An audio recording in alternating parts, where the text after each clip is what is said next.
From Dodge City and into territory on west, there's just one way to handle the killers and the spoilers, and that's with a U.S. Marshal and the smell of Gunsmoke.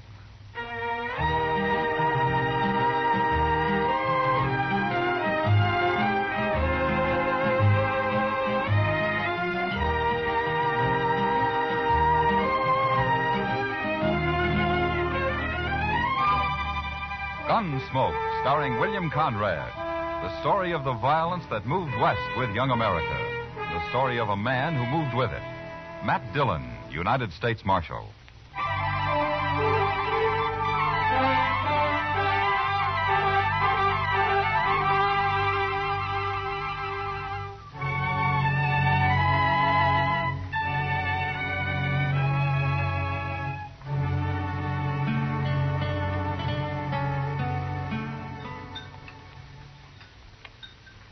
Cigar, Miss Kitty?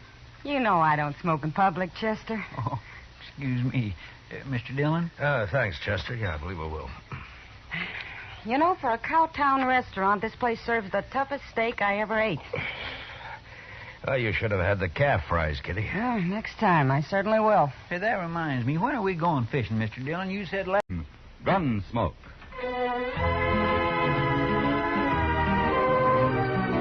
Sure. You want to go, Kitty? Oh, thanks, Matt, but there's a new girl at the Texas Trail. I told her I'd help her make a dress today. I'm late now. Huh? Well, I'll have to drop by the office first, Chester. All right. If you want any help eating those fish, let me know. You know how to cook catfish? You bet I do. We'll be around then. Hey, Mr. Dillon, look at those men down there by the jail. Huh? Now, what's so curious about a wagon load of buffalo hides, I wonder? Maybe they got a white one. If they have, I want it. See you later, Matt. Chester? Go Bye, on, Miss Kitty. Kitty.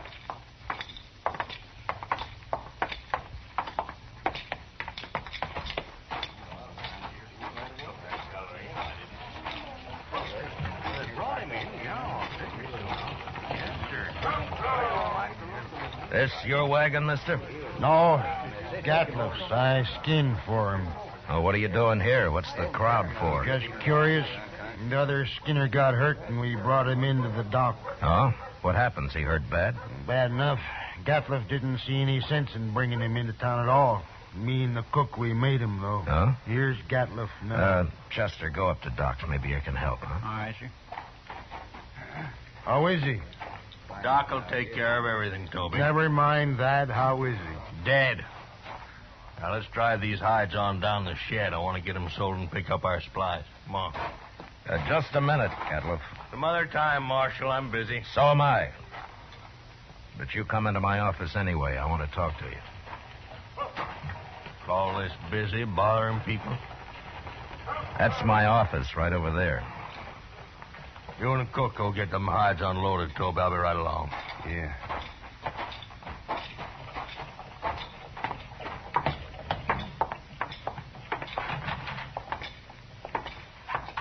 Now, what do you want, Marshal? You new around here, Gatliff? Any law again it? It depends. What happened to your Skinner? Billy? He hurt himself, that's all. He's dead, isn't he? Yeah, he's dead. Look, Gatliff, anything you don't want to tell me, I can ask Doc about. There's nothing to tell, Marshal. He got hurt and he died, that's all. When did he get hurt? Last night. And why didn't you bring him in last night? Why, them other fellas, the cook and Toby, they figured he was done for anyway and didn't want to bother, I guess. Is that so? You're the boss, aren't you? Sure I am. But you know how men are when they get out in camp, Marshal. You don't want to push them too far. They get touchy, kind of. What happened to him, Gatliff? How'd he get hurt? I don't rightly know, Marshal. He was alone in camp, and when we got there, he'd gone and burnt himself. Burned? Burned with what? Hot lead, Marshal. Spilt it all over him. Oh, you mean lead for bullets, huh? That's it. Cooking up lead in a fry pan. That was one of Billy's chores, to make my bullets. He always was a mite clumsy. He sure messed himself up this time. There must have been a lot of lead. 50, 60 pound, I reckon. Oh, there you are, Mr. Gatliff. Doc Adams is looking for you. What does he want? Well, sir, that man of yours, Doc's all through with him. He says you can bury him now. Oh, no. I ain't paying for no burial. He's just a skinner I hired. Don't even know his last name. You're his boss, aren't you? You brought him in. And that's all I'm going to do for him. I ain't paying you $1. Not $1. Nobody's asking you to pay me. But you can't just leave the man in Doc's office. Somebody's got to bury him. He's just a bum who worked for me. He's not my father. Well, all the stingy Hold it, things Chester. All right, Gatliff. We'll take care of him. You can go now. He's caused me trouble enough. I don't want to hear any more about him ever. Well, that's about the most unfeeling man I ever did come across. What about that scanner, Chester? Tell me. Oh, I swear it was terrible, Mr. Dillon. He was burned all over his head and his face and across his chest. Doc said he don't know how that fellow lived as long as he did. Could he talk? Oh, Doc told me he couldn't say a word. Well, how do you suppose it happened? Why, hot lead. Had a whole pan full of it, from what I hear. Yeah. 50 or 60 pounds of it. That much? Well, I can believe it. I can't. What man's going to pick up 60 pounds of molten lead and spill it in his own face? That's the most stupid story I ever heard. Well, say now, I hadn't thought of that. Mr. Dillon, you're right. Of course, there's another way it could have happened. What's that? Somebody could have pushed his face down into it. Oh, my goodness. Who? I don't know. Gatliff, or maybe Toby. You know where Toby went? Well, no, I don't. But him and the cook probably went over to the Oliverganza to drink up their wages. All right. Go do something about burying that man, Chester, will you? I'll be back later. All right, sir. I'll tend to it.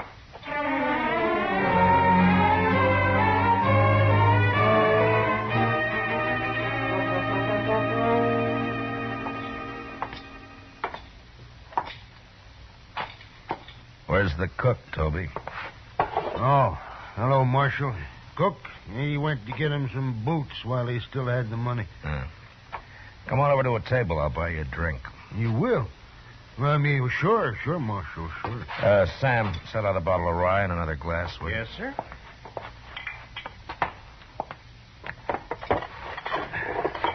Come on. Yeah.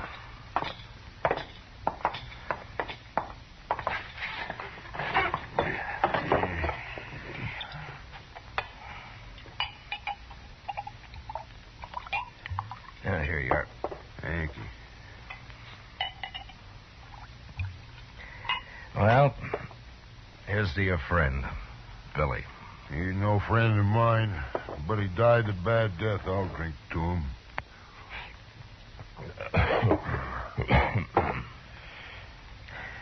Tell me something, Toby. How did he and Gatliff get on? You see Gatliff's eyes, Marshal?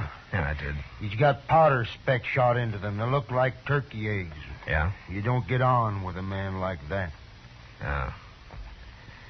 Well, why do you work for him, then? Marshal, I get 25 cents a hide, and I can skin over 20 buffalo a day. But I've worked for hunters who couldn't kill enough to keep up with me. Gatliff's a good hunter. And that's the only reason at all I work for him. Now, if he's such a good hunter, how come I've never seen him in Dodge before? And the man's greedy, Marshal. He's downright wicked about money.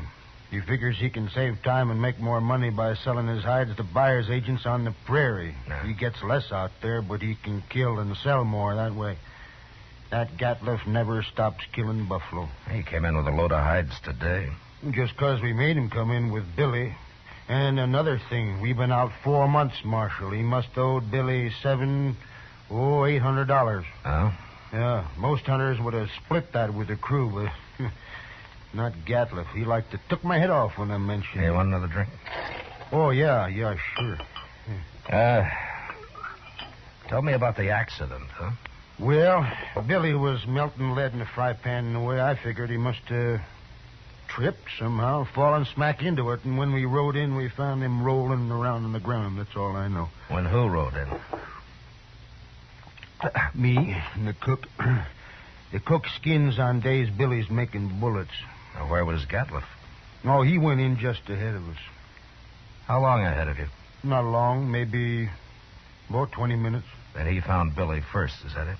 Yeah, so he did. Hey, I hadn't thought of that before, Marshal. So that's why you've been asking so many questions. Well, I wasn't sure, Toby, but I expect you're telling the truth. The cook backed up your story. Sure, I'm telling the truth. That's what happened, all right. Yeah, Gatliff killed him. He murdered him. Any idea why he would? Well, sure I do. There's only one thing Gatliff wants, and that's money. He killed Billy just so he wouldn't have to pay him his wages due. Yeah, maybe. Why don't you arrest him, Marshal? There's no real evidence, Toby, not at all. And it's bad for the law if I arrest a man and later he goes free. Unless he's innocent, of course. He ain't innocent.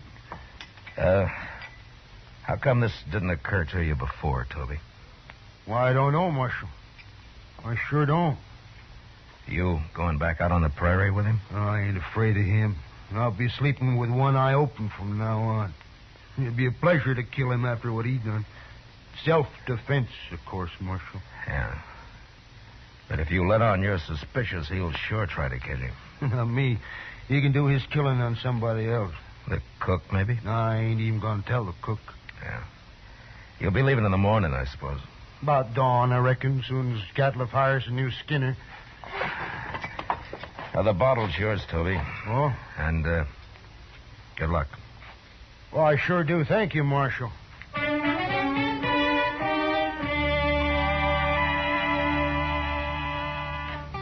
Later in the day, Chester and a couple of other men buried Billy out on the hill. As Toby said, he died a bad death. And it was made worse by the men who'd done it to him, going scot-free. But I figured anybody as greedy as Gatliff would someday overplay his hand. And I hoped I'd be there when he did. The next morning, Chester told me he'd heard that they'd left Dodge. That afternoon, we went off fishing. When we got back, Kitty cooked up our catch for supper. And she did a real good job of it. Yeah, that was fine, Miss Kitty. Just fine. Anytime, Chester. You catch 'em and I'll cook 'em. Say, do you know how to make antelope stew? I've made it. And sourdough biscuits? Of course. Oh, my goodness. Chester. You sound like you're about to propose. Oh, my gracious. No, Mr. Dillon, my. Why, Chester, I always kind of hoped. Well, I didn't mean... Well, that is... I mean... Well, mercy, well, who'd marry me anyway? You ever ask anyone to, Chester? Well, yes, ma'am. Once I did. Well, what'd she say? She said she would. She said, yeah. Oh, what happened? Marshal Dillon here. Yeah, come on in, mister. They sent me after you, Marshal. Nestor camp across the river. Oh, what's the trouble? Man got knifed over there. Killed. Oh, was it just a fight or what? They don't know who knifed him, Marshal. Come on, Chester. Thanks for the supper, Kitty. Sure, Matt.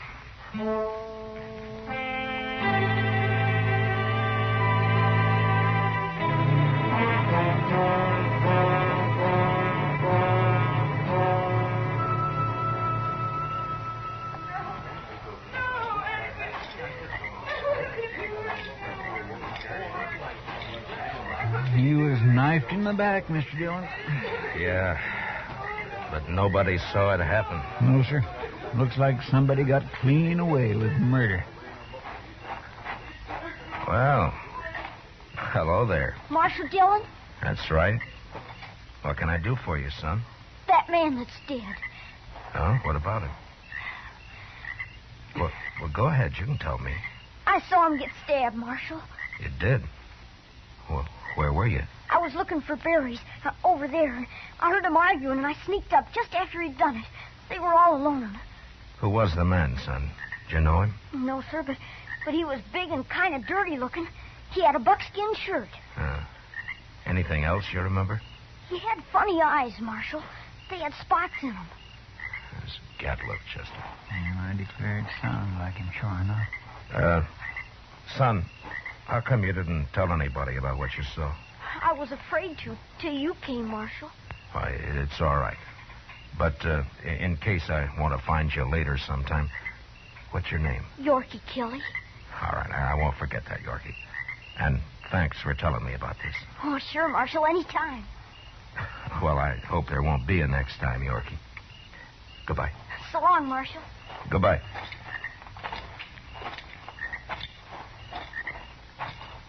I guess it was Gatlin, all right. Yeah. Seems like a dangerous sort of man to be running loose. No, I got him now, Chester. As soon as I find him. I hope so, Mr. Dillon. I certainly do hope so.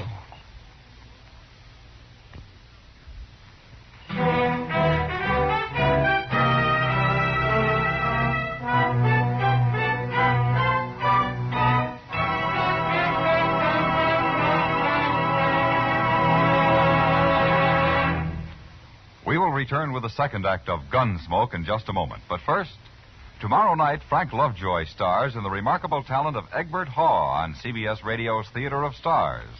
Also tomorrow night, hear Lionel Barrymore on your Hall of Fame Playhouse. Now the second act of Gunsmoke.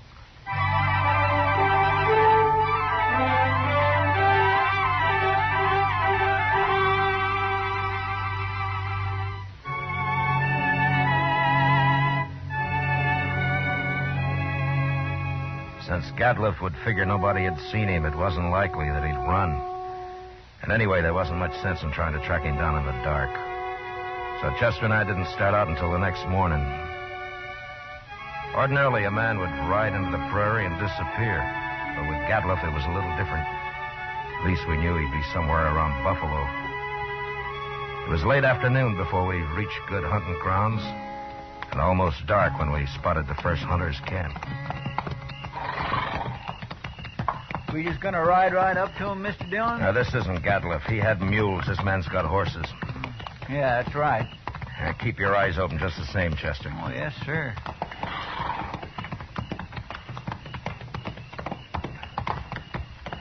Get down, stranger. Thank you. Supper will be ready. Cook, throw some more tongue in that stew pot. Don't like buffalo tongue. You'll go mighty hungry in this camp. Oh, thanks, mister. Hey, you're a lawman. Matt Dillon. I'm a U.S. Marshal. My name's Tom Mercer. How are you? This is Chester Proudfoot. How'd you do? Mr. Mercer? Come over by the wagon, sit down. Supper'll take a little longer now. Anyway, my skinners won't be in for a while yet.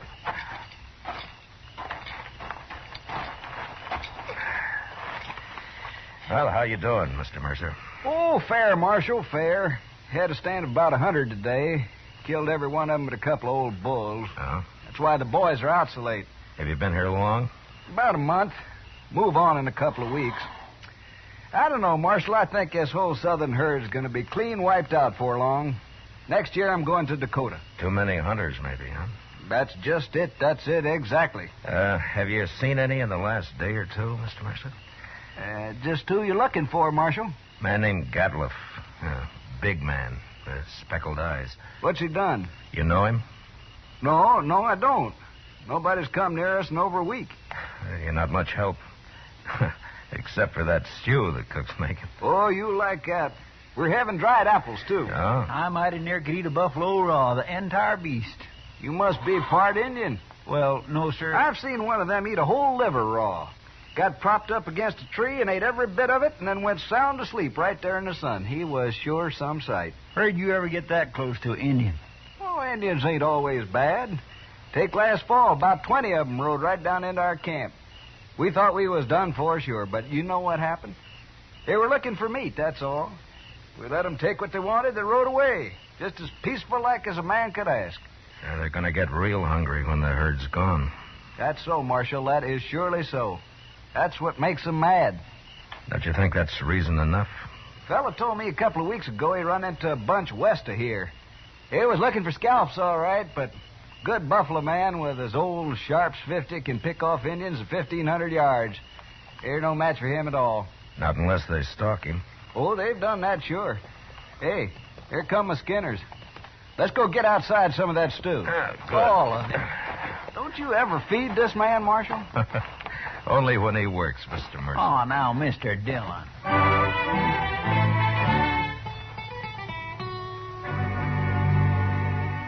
We spent the night in Tom Mercer's camp.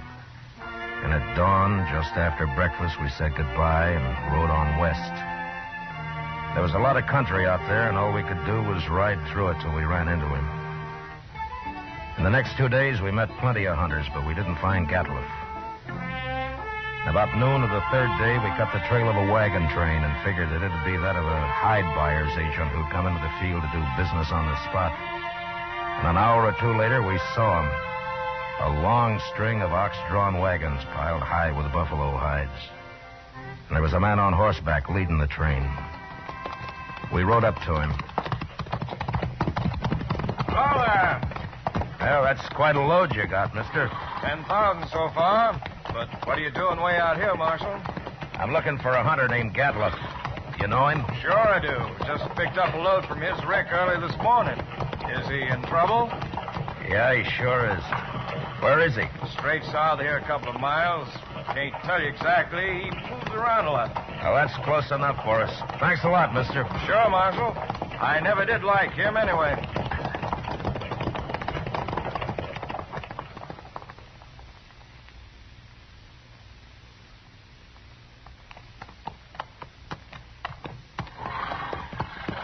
There's an empty rick over yonder. That must be it. Yeah, but he's moved his camp. Not far if it was just this morning. Chester, what's that out there? Where? Hey, that looks like a man. Come on. There.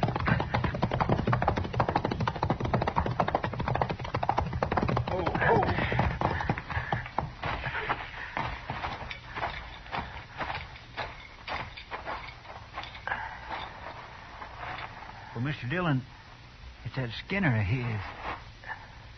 Get some water, Chester. Yes, sir. Toby? Toby, can you hear me? He's been shot. Yes, sir. Here's the water. Yeah. Oh. Toby? It's Marshal Dillon. Give me a drink. Here you are.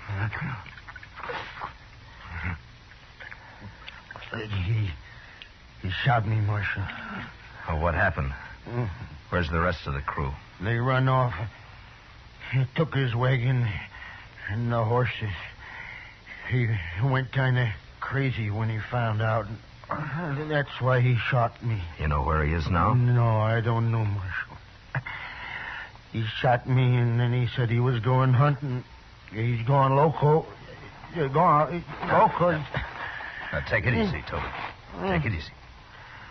You'll be all right. I could hear him shooting at Sharp's a long time. And then he stopped. Well, where was he? Which way? Off. Behind me there. I could hear him. Chester, you stay with him. I'm going after Gatliff. All right, sir.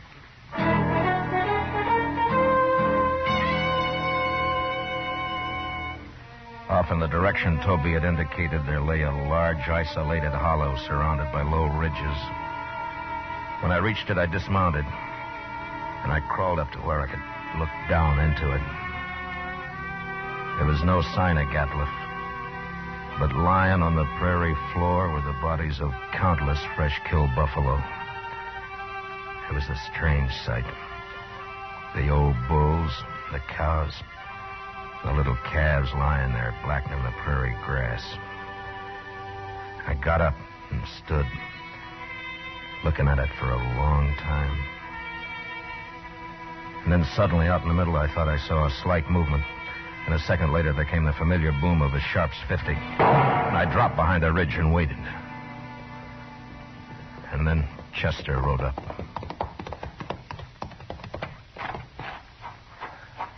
Have you found him, Mr. Dillon? Yeah.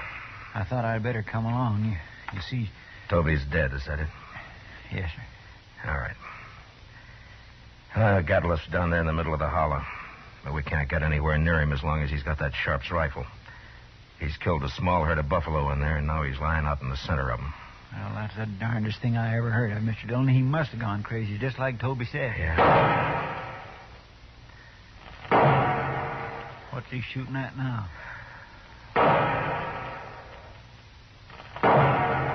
Mr. Dillon, the way he's facing them shots. Yeah, that's the signal for help, Chester. Come on.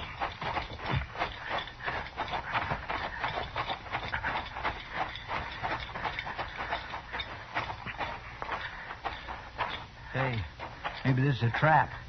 Be ready to take cover behind one of these animals. It might be.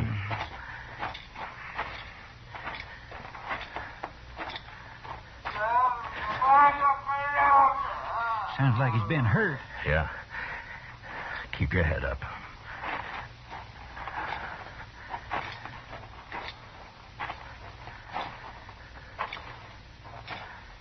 There he is.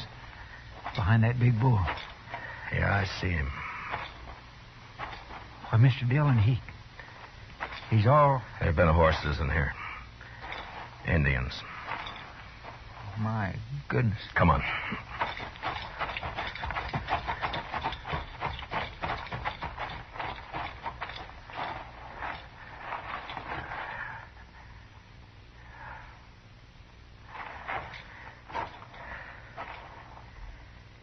Well, that was his last effort, Chester. He's dead now. Mr. Dillon, that's awful. Yeah. Come on, let's get out of here.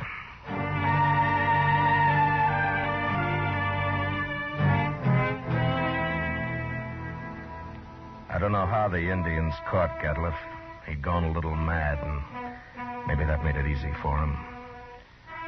But they finally got themselves a buffalo hunter. And into their unbelievably savage torture of him had gone all the hatred and desperation of a race being slowly starved and driven from their homeland. And then they'd put him there surrounded by his own bloody slaughter. And they'd gone off with a gesture of contempt, leaving his rifle and his ammunition by his side. And having seen what they did to him, I'll never know how he managed to fire even one of those shots. For all of his evil, Gatliff had died harder than any man I'd ever seen. Chester and I rode back to Dodge. And it was never mentioned between us again.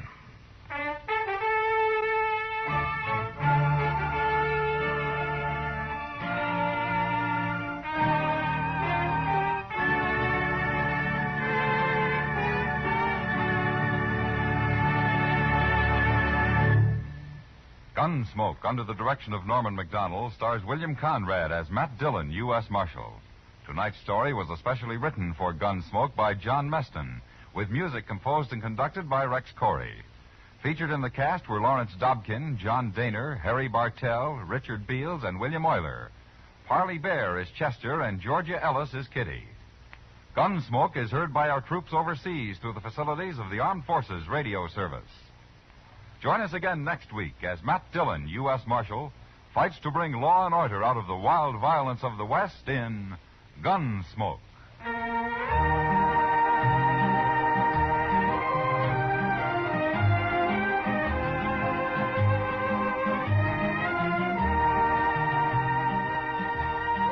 Monday night on CBS Radio, hear the concluded suspense production of Shakespeare's tragic drama Othello, starring Richard Widmark, Elliott Lewis, and Kathy Lewis.